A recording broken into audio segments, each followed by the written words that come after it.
eu quero convidar você a ler comigo no livro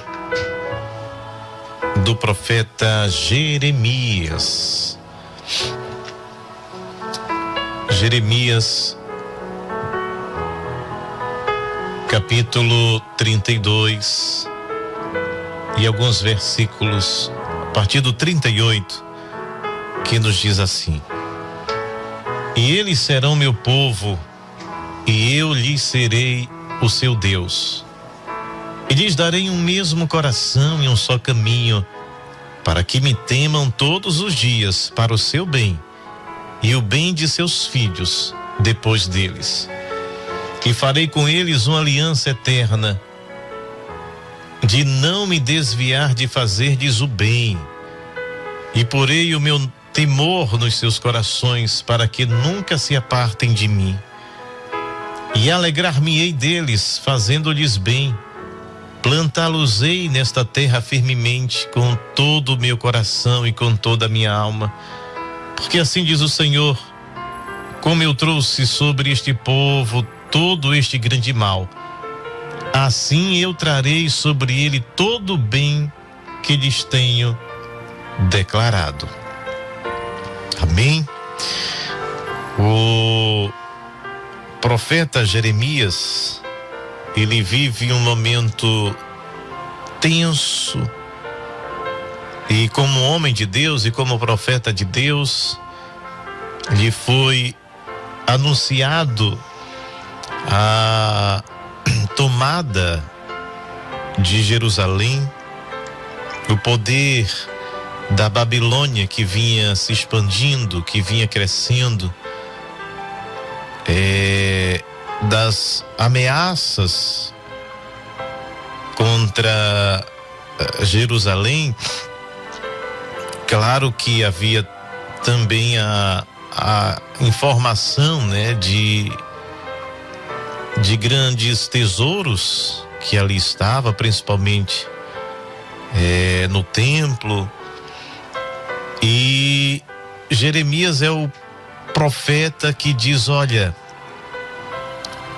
o juízo de Deus é o castigo de Deus. Em outras palavras, o que Jeremias está dizendo é isso: ele vem e devemos aceitar, e se nós aceitarmos, não haverá derramamento de sangue. Ou seja, Jeremias estava dizendo: rendam-se, aceitem o que está determinado por Deus, e muitas vidas serão poupadas. Só que esta mensagem de Jeremias parece uma mensagem subversiva, parece de alguém que está jogando contra o time, de alguém que pede para sua nação se curvar diante da Babilônia, e principalmente para o povo judeu. Eles não aceitavam isso, não queriam ser dominados, escravizados, de forma que Jeremias é perseguido, é tentado todo mal contra ele, não é? E nessa passagem do capítulo 32 acontece algo interessante. Numa história de crise, numa história de dificuldade, num contexto, imagina, você está no seu lugar, no seu país, você tem sua família, você tem seu emprego, mas de repente há o ruído de uma nação que faz ameaças e que se aproxima e que vai levar todos como cativos para uma terra distante. E quando a gente diz todos, era aqueles que interessavam ao Império Babilônico, né? Aqueles que poderiam contribuir para o crescimento do império. Então, geralmente, a elite, as pessoas que tinham uma profissão, os médicos, enfim, que pudessem trazer contribuições, os sábios que eram levados. Os pobres geralmente eram deixados. Mas foi muita gente, né, levada cativa para Babilônia. Mas antes disso, nesse contexto, em que seriam todos dominados, esmagados pelo poder, porque Nabucodonosor não estava para brincadeira. E exatamente esta nação ímpia, esta nação má, esta nação perversa, que Deus utiliza como um instrumento para o seu juízo. E alguns até questionam como é que Deus vai utilizar a Babilônia, que é pecadora, transgressora, politeísta, e vai usá-los para nos castigar. Só que Deus também castigou a Babilônia. Então veja que nada fica impune diante de Deus. Deus é justo, né? Ele julga com equidade, ele é soberano, ele sabe de tudo, ele sabe desde o começo, o fim de todas as coisas. E esse contexto que nos diz, tudo estava perdido. Seus bens, suas propriedades agora já não são mais suas, nem seus filhos, porque quando o império dominava, tudo passava a ser do controle deles. Seus filhos iam servir, por exemplo, Daniel e seus amigos jovens inteligentes foram ser serviçais, estavam a serviço do império. Tanto que eles alcançaram, né? Daniel vai sob a Babilônia, depois os medos e os persas. Mas ele era um servidor, estava debaixo deste poder.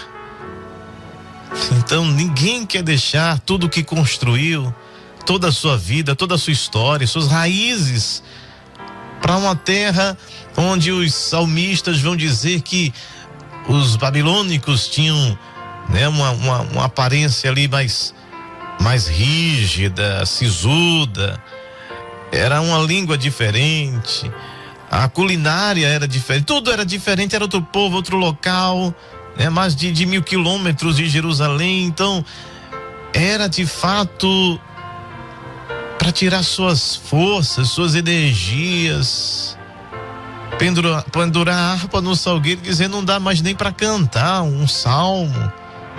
Como poderemos cantar se a nossa terra está desolada, se estamos em terra estranha? Agora, Jeremias,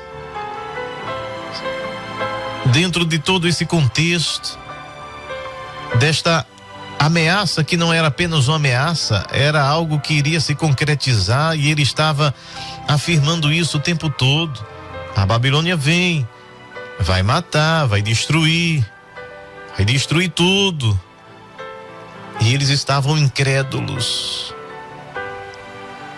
Preferiam calar o profeta, matar o profeta, esconder o profeta, colocá-lo num calabouço, até que ouvir as verdades, por causa da impiedade deles, do pecado deles, da transgressão, do afastamento de Deus. Então é nesse momento que verdade é como um comichão nos ouvidos, incomoda. O indivíduo não quer ouvir, tapa os ouvidos. É um contexto difícil. O povo estava à beira, né, de um exílio. Jeremias estava preso. É o que diz aqui, ele estava preso. Jerusalém cercada, Jeremias preso, e o povo na iminência de ser exilado, levado cativo. Aí Deus pede que Jeremias compre um campo em meio a esse vendaval todo, a esse tsunami todo, em meio à guerra.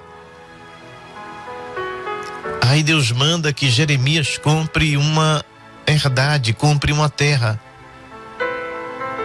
Como é que isso faz sentido se o país será devastado?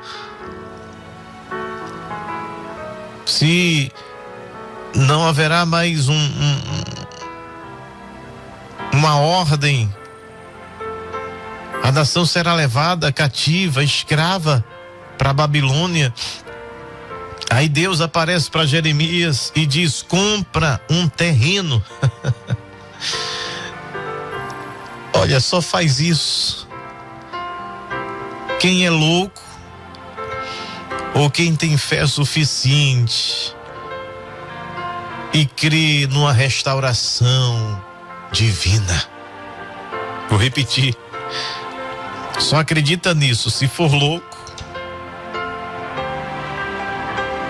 ou se o indivíduo tem tanta fé que diz: eu vou comprar esse terreno no meio dessa turbulência, dessa agonia. Jerusalém cercada, estamos prestes a ser levados cativos, mas eu tenho uma esperança de uma restauração. Eu tenho uma esperança que Deus vai fazer, porque Deus é especialista em trabalhar no caos. A Bíblia já começa explicando pra gente que Deus é o Deus da restauração, é o Deus que faz tudo novo, é o Deus do recomeço, é o Deus da reconstrução, é o Deus que dá vida nova, é o Deus que diz: profetiza ao vale de ossos sequíssimos. E o profeta Ezequiel diz: eu profetizei e profetizei e continuou profetizando até que aqueles ossos sequíssimos se transformem num exército de vivos. Então a Bíblia já começa falando em restauração. Verso 2 de Gênesis: a terra era sem forma e vazia, ou tornou-se sem forma e vazia. O Espírito de Deus pairava sobre a face das águas, e disse Deus: haja luz. É Deus começando a restauração. É Deus começando a dividir a porção seca da porção líquida. É Deus trazendo a ordem, é Deus trazendo a luz, é Deus criando, é Deus aperfeiçoando aquilo que era o caos, aquilo que era densas trevas, total escuridão, vapores. Deus agora vai criando vida, e o texto mosaico vai dizendo: e viu Deus que isto era bom.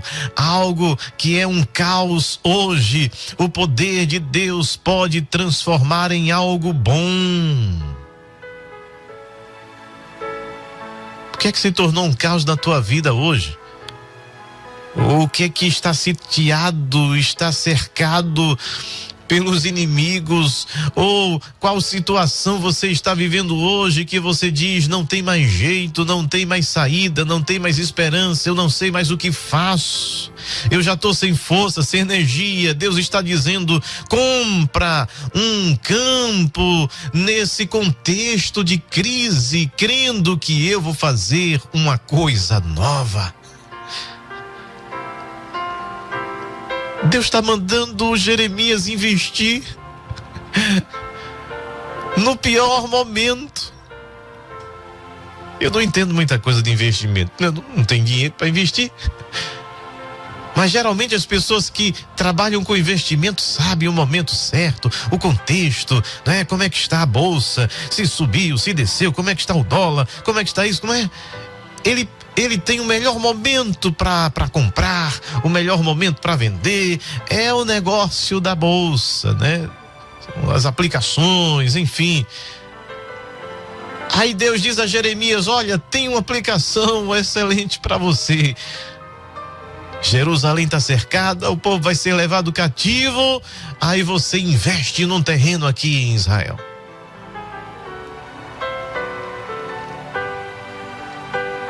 Você tem fé para crer naquilo que Deus te diz? Para investir naquilo que todo mundo está dizendo não vai dar, está errado? Quantas vezes na nossa vida nós experimentamos isso?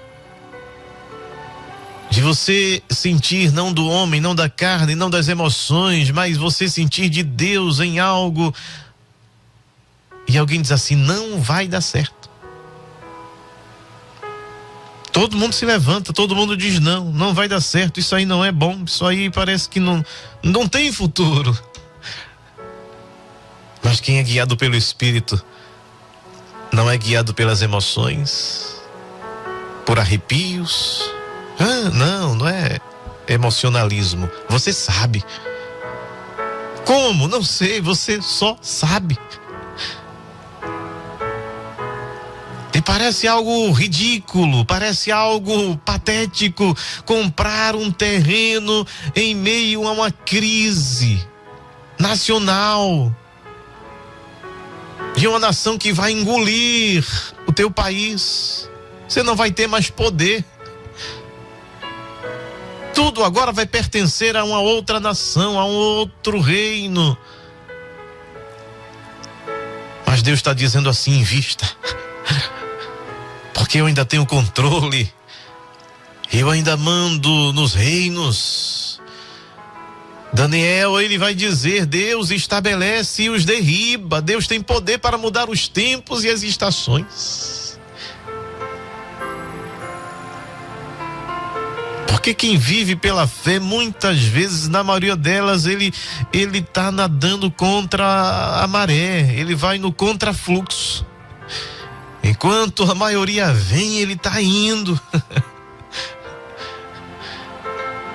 Enquanto todos dizem: vamos morrer de fome, é o profeta que diz: amanhã haverá farinha, amanhã haverá abundância de comida por muito pouco. Enquanto hoje vocês compram cabeça de jumento por uma quantidade enorme de prata, de dinheiro, amanhã vai ter em abundância. Aí alguém diz assim: oxe, acredito não. Aí o profeta diz: tu verás com os teus olhos. Mas quem não é crente, crente aqui é quem tem fé no impossível. Tu verás com os teus olhos, mas não vais participar. O que é que acontece? Quando chega alimento aos muitos, todo mundo correndo, alvoroçado, morrendo de fome, querendo comida. Aquele que disse: nem se Deus abrir as janelas do céu, isso seria verdade, morreu pisoteado, mas ele viu antes de morrer, porque o Deus que promete é o Deus que cumpre. Talvez você esteja indo contra todas as possibilidades, mas a fé, ela nos faz investir onde ninguém quer investir. A fé nos faz enxergar onde ninguém vê. A fé nos faz não ter vislumbres sem sentido. Ela é concreta. O escritor aos Hebreus diz que a fé é o firme, algo que é firme não se move. Algo que é firme não sai do lugar. É o firme fundamento. É o que estrutura todo o nosso ser. É o firme fundamento. Eu não estou vendo, mas já é realidade. Deus diz a Jeremias assim: compra o terreno. Comprar terra em tempo de guerra só faz sentido se você acredita que haverá um futuro. Você crê que haverá um futuro? Você crê que Deus já trabalhou, já está neste futuro trabalhando por você? Ele diz: eu tenho pensamentos de paz.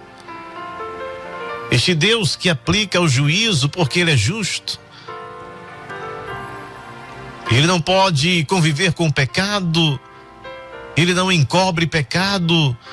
Ele aplica o seu juízo, mas Ele o aplica para o aprendizado com amor.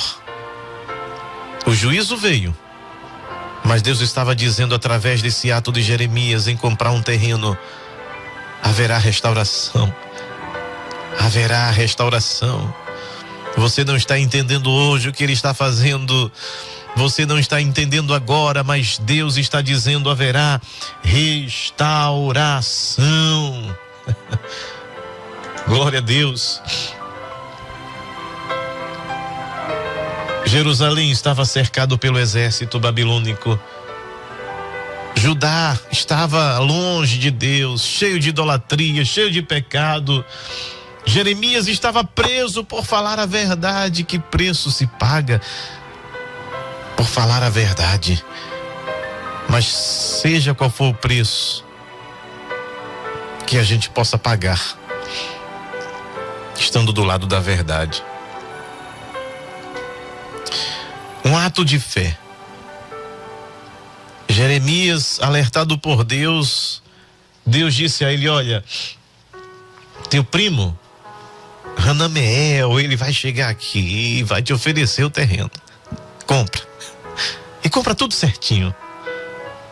Recebe a oferta, paga o valor, assina o documento, guarde tudo. Isso é profético. Deus está dizendo agora. Parece não fazer sentido. Agora Jerusalém está sitiada. Agora o povo será levado cativo. Agora não faz sentido investir. Agora não faz sentido comprar. Mas enxergue.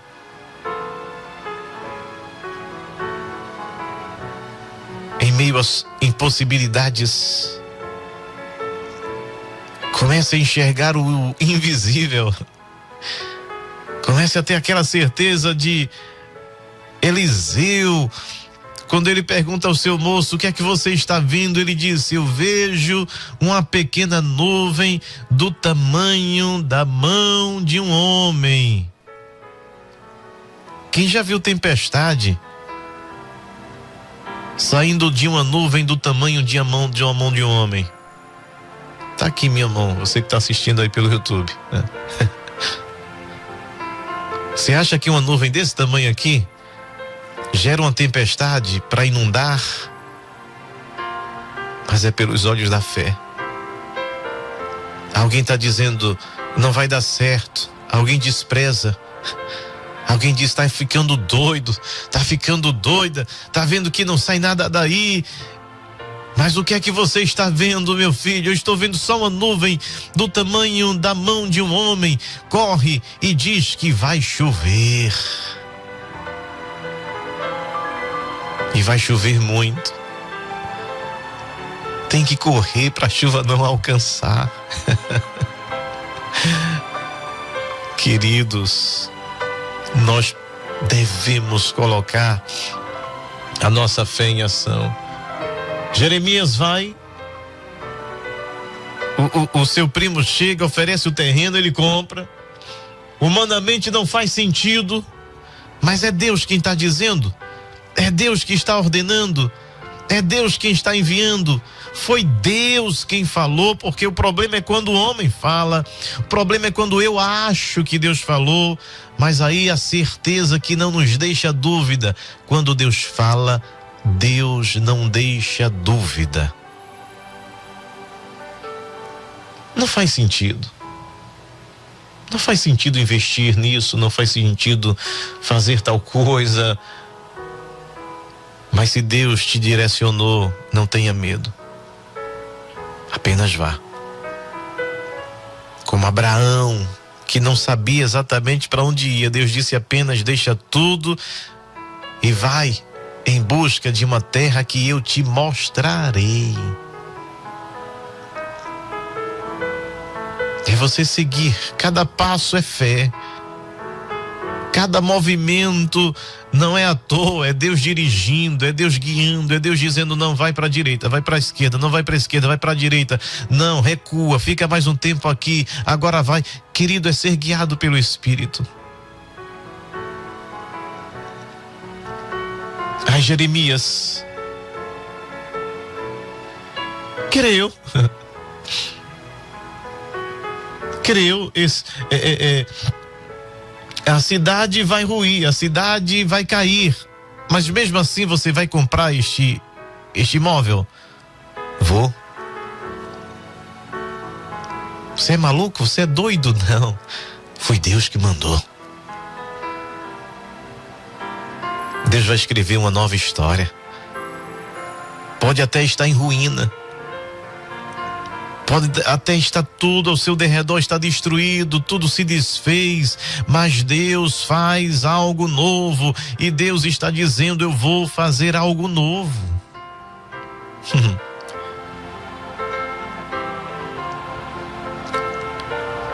Aí Jeremias, ele ora, ele reconhece, até porque ele compra, mas aí ele diz: Senhor, a cidade vai cair, por que comprar o campo? Veja que mesmo uma atitude de fé, não é? Não faz a gente não ter medo. Às vezes nós tomamos atitude, somos guiados pelo Espírito Santo, mas somos humanos. E Jeremias não questiona a Deus, não desobedece a Deus, ele apenas pergunta. Ele tem essa dúvida, porque a fé não é ausência de medo, é agir apesar de ter medo. Você não acha que Abraão, ao levar o seu filho para ser imolado, ele não estava com o coração temeroso, suas carnes tremendo? Mas a fé, ela supera tudo isso. Mesmo com medo, ela vai. Obedeça, que possamos obedecer a Deus, mesmo sem entender. Eu não sei o que é que vai acontecer, Deus, mas o Senhor mandou, eu vou. O Senhor mandou comprar esse terreno num tempo de guerra. Não se faz isso.